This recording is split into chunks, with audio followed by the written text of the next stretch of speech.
Y quiero contar un poquito cómo es que me enteré de esto, ¿no? A través de redes sociales me llegó un mensaje de Eric Iriarte diciéndome algo importante, a lo cual a veces pasa a los periodistas que estamos haciendo otra cosa. Lo leí, se revelan actas de todos los consejos de ministros desde la época de Fujimori. Dije, ya, después lo veo. Y se me pasó. Confieso que se me pasó en ese momento.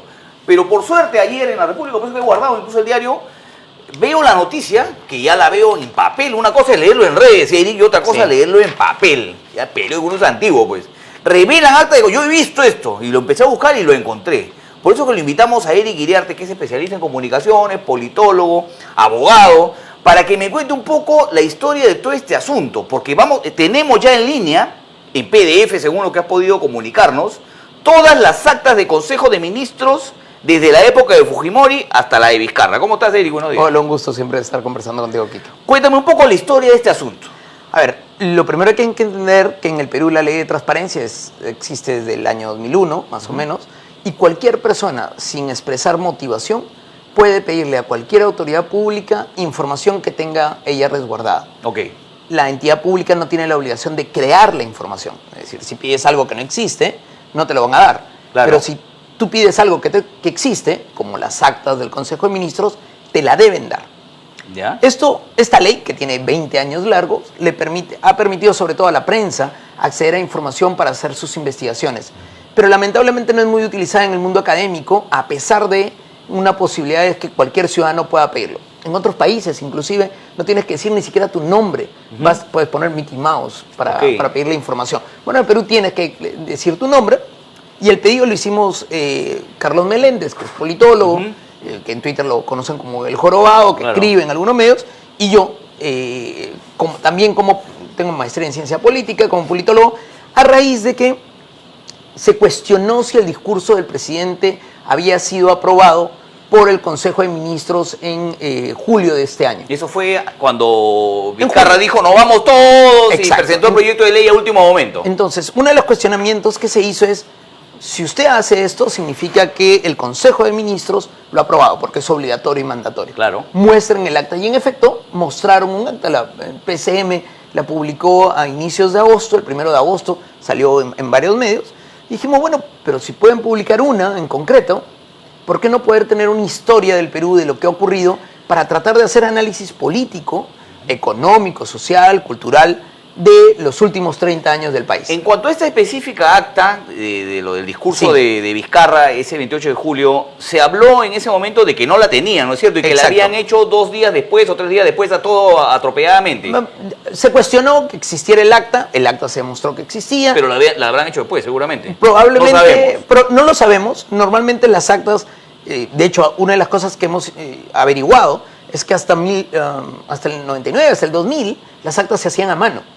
Y todas las demás vienen hechas en computadora. Es decir, alguien las tipea, las limpia, las corrige, porque además tienen relativamente pocas fallas ortográficas, y las imprime para que alguien la firme. Entonces, puede haber estado ya hecha, puede haber estado en proceso.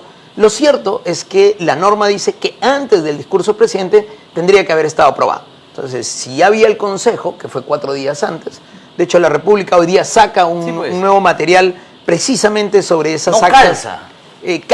Calza 4 días antes que aparentemente existiera.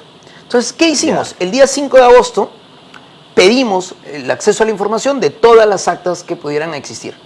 Se contactaron primero a PCM, PCM lo derivó al despacho presidencial, el despacho presidencial nos dice, las tengo, pero no las tengo digitalizadas. Entonces, una opción que tiene la entidad pública es entregarte la información en el soporte que lo tienen. ¿Sí? Pudieron haberle sacado fotocopias. Esa es una opción, pero eran mucha información según ellos. Otra opción era digitalizarlo, y finalmente el único que tenían que entregarla era un soporte de correo electrónico, un CD. Pero como era tanta información, pidieron 60 días hábiles. Es decir, hasta el 8 de noviembre. ¿Y qué pasó en el medio? En el medio pasó la disolución del Congreso. Cuando recibimos la información el 8 de noviembre, entregan todas las actas, todos los volúmenes, desde el 28 de julio del año 1990 hasta el 27 de septiembre del año presente. ¿Por qué no entregaron la del 30? ¿Por qué no entregaron actas posteriores? Porque además hubo recomposición del gabinete. O sea, no existe el acta del 30 de septiembre No donde se s- supone que Vizcarra y todo su consejo de ministros decidieron disolver el Congreso. No sabemos si existe o no. ¿Y Ok. por qué no lo sabemos? Sabemos que la información entregada es hasta el 27 de septiembre. ¿Por qué hicieron el corte? Pudieron haber hecho el corte a la solicitud, es decir, a agosto, al 5 de agosto.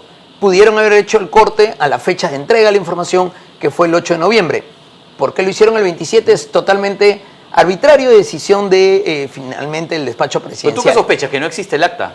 Mira, más que sospechar que no existe, tiene que existir algún tipo de documentación, pero sí hemos encontrado periodos de tiempo donde no hay actas.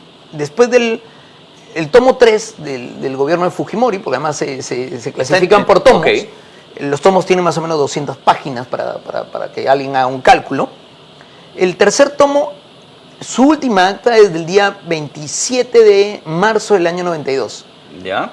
Todo tomo requiere iniciarse y cerrarse, y se cierra el 4 de abril del año 92. Con la disolución del El Congreso. Congreso es el 5. Ok. Ah, ok. El tomo 4 empieza el 2 de noviembre del año 92. Se hubieron casi 7 meses Sin actas, en sin teoría, actas. o las actas deberían estar en algún sitio, o se hicieron de alguna otra manera. Pero si uno sigue el correlativo, lo mismo puede haber ocurrido aquí, o que no haya acta porque justamente ya no había gabinete, entonces no había quien firmara. O sea, va a depender mucho de la fineza de ese tema, que además el Tribunal Constitucional va a tener que analizar también, Claro. probablemente, o de pronto PCM, que es algo que debería hacer proactivamente, publica todas las actas. Ayer alguien me preguntaba en Twitter, ¿por qué no pedimos las de Billinghus? ¿O por qué no pedimos las de Balta? O sea, ¿O las por qué anti- no pedimos las de las Velasco? antiquísimas. En realidad, cualquiera lo puede hacer. Y esto es el ejercicio académico inicial, es cualquiera puede pedir acceso a la información pública. Nunca hemos ejercido ese derecho de poder conocer las actas del Consejo de Ministros. No sabíamos por qué estuvimos en el limbo, por qué tantos años después nos enteramos de... Pero la gente utiliza la ley de transparencia, la ley de acceso a la información pública, para pedir diversidad de informaciones a un montón de entidades públicas. En algún momento inicial le pedían mucho a su ficha RUC, por ejemplo, Claro. a SUNAT, hasta que SUNAT estableció que cualquiera podía bajar su propia ficha RUC. O sea, con el tiempo, en realidad, la gente ha comenzado a utilizar más la ley de transparencia, fundamentalmente la prensa, pero no solamente la prensa. Ya el mundo académico comenzó a utilizarla, el mundo empresarial, porque hay información que es útil que no está publicada en los portales de transparencia. Los portales de transparencia, la ley de los portales de transparencia es muy antigua, tiene 20 años, se hizo antes de la construcción de redes sociales, Claro. mecanismos activos, y antes de que la ciudadanía se empoderara en poder utilizar la información. Esta realidad hace que los portales de transparencia tienen que adecuarse a nueva información que un ciudadano puede pedir, pero además la ciudadanía puede pedir cualquier otra información en posesión del Estado, porque es su derecho. Y esto es una de las cosas más importantes. ¿Por qué alguien no lo hizo antes? No tengo ni idea. Cuando vino la disolución del Congreso y tú ya tenías en camino esta respuesta de 60 días, ¿te pasó por la cabeza de que a lo mejor te iban a dejar de lado y no te iban a responder? No, porque ya unos días después del 5 de agosto, que fue cuando pedimos la información, ya nos habían dicho, miren, tenemos la información, vamos a entregarla, pero necesitamos digitalizarla. Solamente de la época de Fujimori son 10 tomos. Hay un tomo de Paniagua, son 7, 8 tomos de la época de... ¿A todos has tenido tu de acceso Toledo. físico? No, a ninguno he tenido físico, nos lo entregaron en un CD, Ok. ya previamente escaneado. En la época de Alan fueron 9 tomos, en Ollanta fueron 6, de PPK fueron 4 y de Vizcarra fueron 3, o son 3, que calzan hasta el 27 de septiembre. Un ciudadano o un periodista o quien fuera puede pedir las actas faltantes sin duda y deberían podérselas entregar. Aquí lo que debería preguntarse es por qué estas actas no están de público acceso. O sea, son 30 años de investigación. Hay gente que está haciendo análisis sobre derechos humanos y encontrando cosas que no se sabían cómo era. Lo que ha hecho la República hoy día es publicar, cruzar la data con el tema de la crisis y encontrar qué decían las actas del Consejo de Ministros en relación a la crisis que se empezó este A año. momentos específicos. Ayer hicieron el cuestionamiento por ejemplo, el hueco en la época de Fujimori. Hay actas que tienen... ayer alguien publicó en Twitter que había encontrado un acta con relación al levantamiento de Antauro, que de fue Andahuaylas. de Andahuaylas, y cómo fue tratado por el Estado. Entonces, hay información que va a ser utilizada. Los fiscales de Lavajato, sin duda, también van a poder utilizar parte de esta información. Claro. Que además hay algo importante. Hemos publicado también cómo fue la respuesta de la entidad pública, en este caso el despacho presidencial, y constatando que esta es información que ellos han entregado, ¿no? Eso es además útil para la investigación científica. Un montón de politólogos han dicho, bueno, esto es una mina de oro, Claro. porque tenemos para investigar los últimos 30 años. ¿Alguien quiere pedir antes? Es ver el Puede acta hacerlo. del Consejo de Ministros y ver realmente qué cosa es lo que ¿Y pasaba qué pasó en la realidad? En la realidad. Varias gente además ha dicho, oye, ¿yo puedo pedir las actas de mi municipio? Sí, claro. Ninguna información del Estado es secreta per se. Sí puede tener cierta condición de secreta, confidencial, en determinadas excepciones y momentos que están establecidas en la ley, pero después de un tiempo tienen que ser revelados. Esto significa que cualquier otra información tiene que ser pública. O sea, esta información no es clasificada. No, y si la hubieran querido hacer clasificada, debieron declararla clasificada por una resolución previamente. Aquí la entidad pública, y eso hay que reconocerle el tema de transparencia, el despacho presidencial, ha entregado la información sin ni siquiera una franja negrita. No sé si habrás visto los documentos Claro. norteamericanos que vienen Claro, todos que marcados. Te Aquí rayan algunos nombres para que tú no sepas no han alguna marcado, información. no han marcado nada, no han obviado ni una sola página,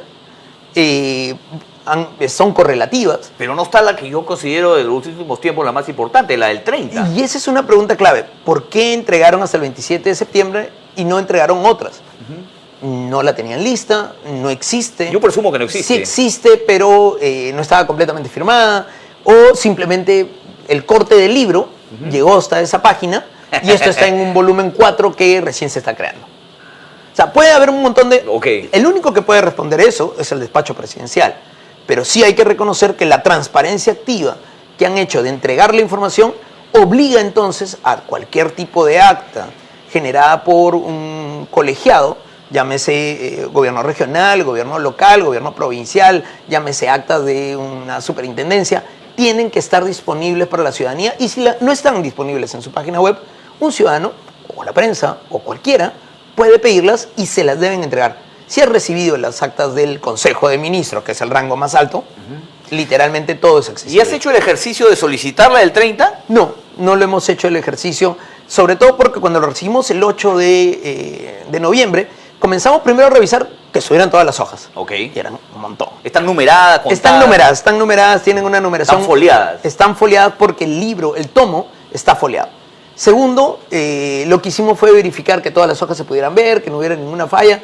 De lo que han entregado, hay algunas con una calidad no tan buena, otras sí tienen una buena calidad. Los primeros 11 años son hechas a mano, con lo cual probablemente los anteriores años también sean hechos a mano. Después del 2001, con Paniagua se hacen todos en computadora, con lo cual entonces también hay un registro digital en algún sitio que es importante conocer. Ya el Estado tiene que pensar en que la ciudadanía es la dueña de la información. Los dueños de la información no son los funcionarios públicos, ni la entidad pública. El acceso a la información pública, por eso se crea. Lo curioso, lo que deben de estarse preguntando es, ¿y por qué lo hicieron? Bueno, por lo que lo pudo haber hecho cualquier ciudadano. Pero claro, ese es lo que se están preguntando de todas maneras. Y se lo tienen que preguntar. O sea, partió solamente por este asunto de lo del mensaje de 28 además, de julio. Porque además la misma PCM entregó la información. Yo desconocía que podía pedir eso. Si algún puedes momento pedir hubiera cualquiera. sabido, lo hubiera pedido, ¿no? Claro, cualquiera puede pedirlo. Yo espero que ya estén presentando varias personas la acta del 30. ¿Y qué va a ocurrir? Si existe, te la tienen que entregar. Y tengo que ver la firma y todo lo del gabinete. Y todo lo del gabinete porque eso es parte de lo que se requiere para este tipo de decisiones. Hay abogados que interpretan que no se requiere un acta de este tipo. Pero ¿cómo? Si se supone que la disolución del Congreso tuvo que haber sido refrendado por todo el gabinete. Finalmente, quien va a determinar cómo se debió haber hecho y qué se hizo es el Tribunal Constitucional en unos días más. Entonces, esto no es sencillo. De nuevo, hay que reconocer la transparencia, sea porque se dieron cuenta, porque lo quisieron hacer o porque no se dieron cuenta. Y entonces la funcionaria que entregó la información la entregó y ya lo entregó. Espero que no le pase nada. Espero que siga tranquilo. Sí, espero que siga en su puesto, porque finalmente la obligación del Estado es entregar ¿Y información. se puede saber el nombre del funcionario está- con el que coordinaron esto? Está en el sitio web cuando lo hemos publicado. Para Está en salvaguardar la- su integridad y su trabajo, está en ¿no? las- Si ponemos su nombre, decimos su nombre, lo más probable es que ya no lo puedan tocar, porque si no Está, tenía mucho roche. está la ahí. documentación que hemos publicado a cartas enteras. ¿Por qué? Porque entendemos de que también es transparente decir cómo fue el acceso a la información para enseñarle a otros cómo se puede hacer el acceso a la información pública. Antes el acceso a la información pública era en papel, se tenía que ir a dejar, ahora se hace por correo electrónico, hay plataformas web, es bastante más sencillo pedir la información, pero la gente no pide la información. Bueno, esperamos que esto Porque demuestre... probablemente no lo conozca, ¿no es cierto? Y debería enseñarse en el año, a finales del 2000, ya se había intentado, cerca del 2009, que en las escuelas se enseñara a la gente, a los próximos ciudadanos, cómo pedir acceso a la información pública. Al final esa materia nunca se llegó a validar. En el Perú tenemos una autoridad de transparencia, acceso a la información pública y protección de datos personales, que depende del Ministerio de Justicia. Acuérdense que reveló parte del expediente Fujimori en el tema del indulto, la parte que no era privada. Entonces, sí hay un tema activo que durante muchos años ha estado fundamentalmente ligado al tema de la prensa. Ahora está más ligado al tema de la investigación académica. Esto es una mina de oro para la investigación académica de los últimos 30 años. Y esto además revela que cualquier ciudadano puede pedir cualquier información. No existe entonces, entre todo lo que te llamó la atención, actas desde marzo hasta noviembre del 92. No existe. Eso fue de las cosas, no están. Pero sí además hay fechas, periodos largos que Fujimori no hay. utilizó su gabinete en esa época. No hubo gabinete. De hecho, eso es parte de lo que va a tener que ocurrir como parte de la investigación histórica, cómo se gobernó durante 6 meses el país. Pero además vas a poder encontrar actas de los gobiernos de transición, qué eran las opiniones, cómo se sustentaban, posiciones de personas que creían que iba para un lado y en realidad estaban yendo para el otro. Y en realidad se muestra además cómo iba la economía, qué decisiones se tomaban ante algunas situaciones graves, como fenómeno del Niño u otros similares que han ocurrido en estos 30 años. Lo importante de esto es que ahora hay material para que haya investigación científica, académica, y es material real, es material entregado oficialmente por... ¿No cabe la posibilidad de que haya habido alguna adulteración en alguno de los documentos, en algún acta? Si hubiera alguna adulteración, tendría que ser alguna firma de más o tendría que ser alguna firma de menos. O que faltaría alguna de las hojas. Por lo menos de faltar hojas, no faltan.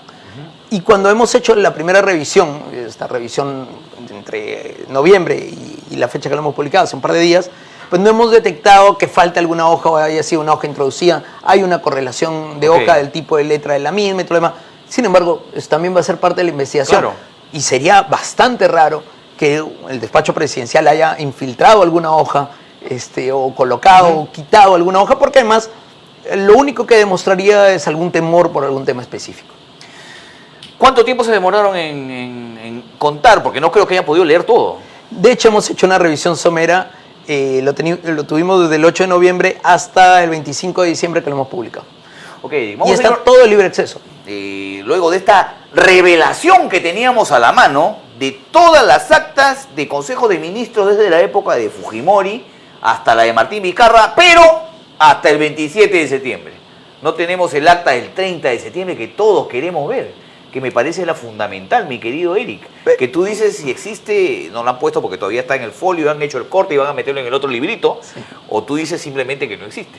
Mira, lo que ocurre es que más allá de la importancia temporal, para nosotros es importante esto, sobre todo para la gente que hace academia o hace investigación histórica, probablemente es más interesante saber qué es lo que ocurrió en el 92.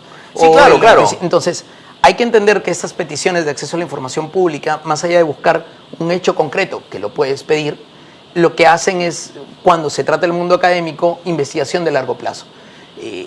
Otra gente puede pedir sobre personas que visitaron Palacio, pero por ejemplo esa información en teoría es de acceso público. Recuerdo proyectos de otros medios digitales, sobre todo que han hecho peticiones de acceso a la información pública para informes o bases de datos que han ido creando. No es la primera vez que se hace acceso a la información pública y se publica la información, con lo cual también esto es sumamente importante. La información en poder del Estado es información pública. Si la información no debe ser revelada de alguna manera, se tiene que declarar secreta, confidencial o reservada. Pero la declaratoria de esta información es a priori, no es a posteriori. Con lo cual, si la información que te entregan no tiene ningún tipo de restricción, es publicable. Y esto también es importante. ¿Su solicitud les ha servido, por lo menos a la presidencia del Consejo de Ministros o al despacho presidencial, para digitalizar, ¿no es cierto? O sea, los han ustedes de alguna manera influenciado para hacer esta digitalización, que ya la tienen. De hecho, ya la tienen, deberían colgarlo en la página web, deberían digitalizar lo que falta, deberían digitalizar para atrás y comenzar un tema de memoria histórica y ahí hay un tema con el Archivo General de la Nación. El Archivo General de la Nación no ha mejorado su legislación casi una veintena de años, una treintena de años, y no están tan preparados para los entornos digitales. Entonces, mucho material que corre por entornos digitales, sea hecho en computadora o digitalizado, no necesariamente está adecuadamente tratado desde el Archivo General. Pero la información existe. Hace menos de un año, una modificatoria al reglamento del Decreto Legislativo 1353 incluyó el artículo 16A sobre tema de transparencia. ¿Qué dice este artículo de este reglamento? Que todos los correos electrónicos de funcionarios públicos son fuente de acceso a la información pública. Por lo tanto, son accesibles por petición de acceso a la información pública. ¿Podríamos ver los correos? Un ejercicio que hicimos el año pasado, sí, fue el año pasado, fue pedir todos los correos electrónicos del presidente Vizcarra. Y nos los entregaron. Pero previamente tamizados algunos correos que eran personales, confidenciales. Ese es un problema. ¿Estamos hablando del cuerpo de lo que se escribe en los mails? Es los cuerpos y los mails, aunque lo que hicieron fue imprimirlos y luego digitalizarlos. Un poco de gasto de... Sí, Eric, yo tengo mis dudas. De hecho, no fueron todos. Evidentemente hay correos que no están, porque están las respuestas, pero no el correo inicial. Dijimos, asumamos de que esto ya funciona. Entonces, si el presidente revela sus correos, deberían revelar todos los funcionarios hacia abajo. Pedimos lo del presidente PPK. Bueno, llevan todavía como unos 8 meses en entregárnoslo. Me han dicho, sí se lo vamos a entregar, pero el presidente PPK está revisando cuáles correos sí y cuáles correos no. Ahí echamos su cama revisando. Probablemente. Y pedimos también los de Fujimori, Paniagua, Alan García, Fujimori Toledo. No usó correo. El correo en el Perú está desde el año 91. ¿91? Con lo cual sí había. Entonces está Fujimori, Paniagua, Toledo, García, Yoyanta. Y nos respondieron, no existen, se borraron. ¿Misteriosamente se borraron o simplemente se borraron? Se borraron. No hay. No hay, porque entonces, como no hay una política de Estado o una normativa especial para que esa información, que es histórica, se archive, o sea, finalmente eso es un tema de... Y eso ha estado en servidores, ¿no es cierto? Ha estado en algún sitio. De lo de PPK existen, todavía no los entregan, y los de Vizcarra existen, pero finalmente mucha información, pero que no trasciende mayor cosa.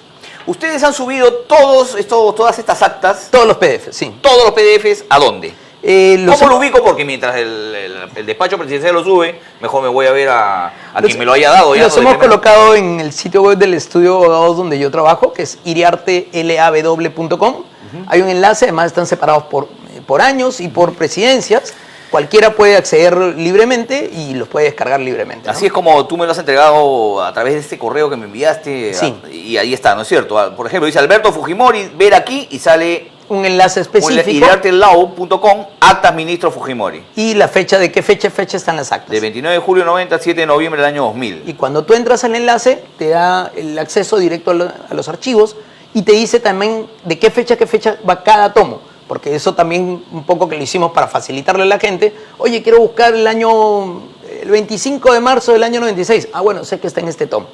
Probablemente esté ahí. Esto va a ser de riquísima utilización para los estudiantes, ¿no? Para los de ciencia. Para la investigación, los de ciencia política, los de economía, para la gente que hace temas de análisis sociológico, análisis antropológico. En realidad, hay pocos países en el mundo que hayan logrado un nivel de transparencia de sus tomas de decisiones al más alto rango como el que se ha logrado con esto.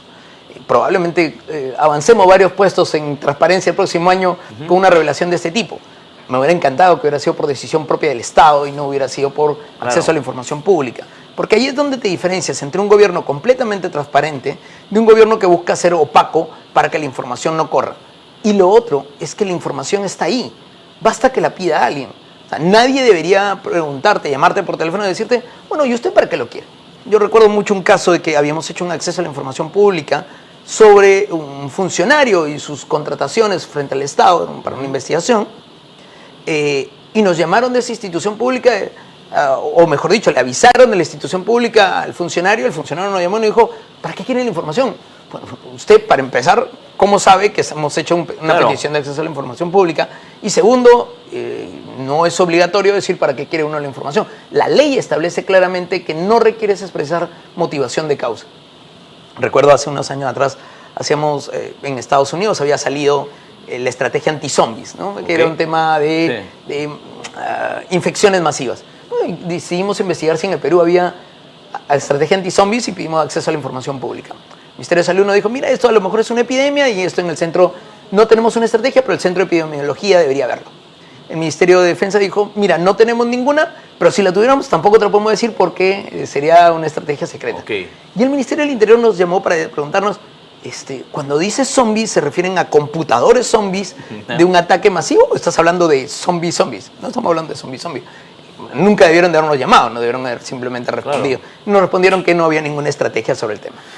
¿Tú podrías decir luego de este ejercicio de transparencia que ha tenido el despacho presidencial, de que este es un gobierno transparente?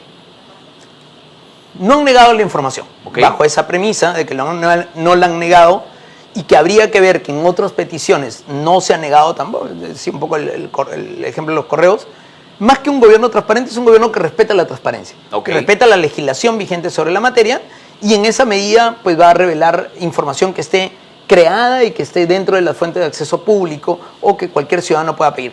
El tema está en que no depende del gobierno ser transparente, es su obligación, es su mandatorio, sino de la ciudadanía obligarlo a ser transparente. Pedirle el acceso a la información pública y no solamente del gobierno central, de cualquier gobierno. ¿Puedo ir a un gobierno regional? ¿Puedo ir a una municipalidad? La ley aplica no solamente a las entidades públicas, sino inclusive, por ejemplo, a las empresas que tienen concesiones públicas en lo relacionado a la concesión pública. Esto sirve para la investigación judicial, fiscal, periodística, económica, académica, para cualquier ciudadano. Y eso es algo que aparentemente la gente lo desconoce, pues claro, porque yo veo esto ahora y yo no sé por dónde empezar. Tú has agarrado ya un acta de Consejo de Ministros, una que te haya mucho llamado la atención, has recordado la fecha, la has buscado y te has puesto a leer, o sea, ya lo has hecho. De hecho hemos comenzado investigaciones de ciertos temas, en el caso mío, que tienen que ver con... ¿Cuáles te han llamado la atención? Con entornos digitales, son aquellas que tienen que ver con decisiones sobre infraestructura digital, aquellas que tienen que ver con creaciones de institucionalidad digital. A veces la respuesta es que no hay nada. Y eso es precisamente lo que queríamos encontrar, donde había una cierta predisposición para los temas digitales y bueno, uno ¿está digitalizado de tal manera que yo pueda meterle un buscador para encontrar lo que busco? Lo entregaron en PDF escaneado. Sin embargo, las que son actas a mano son más complicados, tendrías que hacer un OCR o alguien tendría que retipiarlas. Y por las nuevas, las que son de paneado para adelante, si bien están a computadora, resulta siendo más sencillo. Los buscadores de OCR, de reconocimiento óptico de caracteres, ya son bastante adelantados y pudieran ayudarte a hacer una búsqueda por palabra, que es como normalmente se busca. Claro. Pero la investigación, por ejemplo, hace que tú leas completamente y encuentres de pronto detalles específicos que vas a cruzar con otra data. Porque mucha gente lo que va a agarrar, porque a mí se me ocurre, ¿no? Voy a ver cómo se manejó en el Consejo de Ministros el tema del baguazo, cómo se manejó en el Consejo de Ministros el moqueguazo, o sea, temas específicos que hubieron o si se manejaron o no. O si se manejaron, si de se hablaron en el Consejo de pronto Ministros. encuentras en las fechas relacionadas que no hay nada. Una de las cosas que, por ejemplo, me decía un investigador es, sería también bueno pedir los sustentos de los decretos supremos. Los decretos supremos normalmente sale el decreto, pero no aparece la sustentación de por qué está. En algunos casos, en algunas actas se discute parte de la sustentación, pero como es un tema técnico, entre comillas, normalmente no existe en algún sitio y sí debería ser conocido, como ocurre, por ejemplo, con el Congreso, donde las actas de los diálogos y los debates sí son accesibles públicamente, que también eso está en la página web del Congreso desde hace casi 20 años atrás y poca gente sabe que puede acceder a esa información que está ahí, el diario de debates que se llama. Claro. Ok, Eric, muy amable por tu visita, muy amable por este tremendo trabajo en el hecho de pedirlo para luego poder tenerlo a la mano y haberlo subido y tenerlo justamente para poder analizar, ¿no? Que ya en algún momento nos daremos tiempo pues para revisar de acuerdo a nuestra memoria histórica qué es lo que más nos llama la atención y qué se habló en cada Consejo de Ministros, porque entiendo de que está en PDF, o sea, ahí están las firmas de todos los ministros que participaron. De hecho, es una de las cosas que encontramos, hay actas que no están todas las firmas, en algunos casos porque el ministro estaba de permiso y prepublicaron el nombre, hay otras actas en el cual no está la firma. Hay actas más viejas que no hay firmas, hay actas con un par de firmas. Uy. O sea, hay de todo. La que yo estoy esperando es la del 30 de septiembre, quiero ver cuántas firmas hay. Esa es la que más me preocupa. Pero puedes hacer el acceso a la información pública. Entrar a la página web de la PCM. No peso como Eric Iriarte, pero algo me harán, ¿no? Es que no hay diferencia de quién lo pide. Y eso es algo que es sumamente importante para la ley de transparencia. No es el que pide, sino es la petición. Voy a seguir tu consejo. Es la petición lo importante. Listo, Eric. Gracias. Muy amable como siempre. Gracias, 9 de la mañana aquí en el PBO Digital a través de Huilas. Volvemos mañana a las 6 de la mañana, como siempre, con todas las informaciones.